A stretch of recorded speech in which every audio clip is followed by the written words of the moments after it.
How did you feel when you saw him injured again?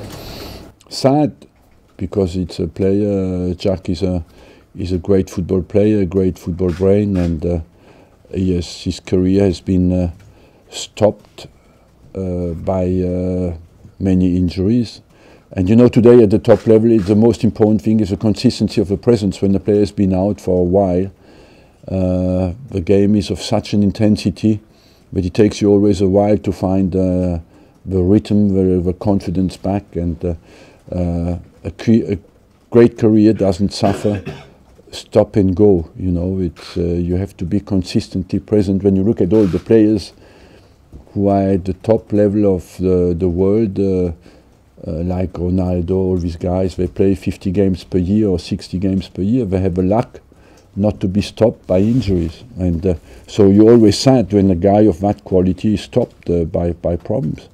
Do the club still intend to sit down with Jack and offer him a new contract?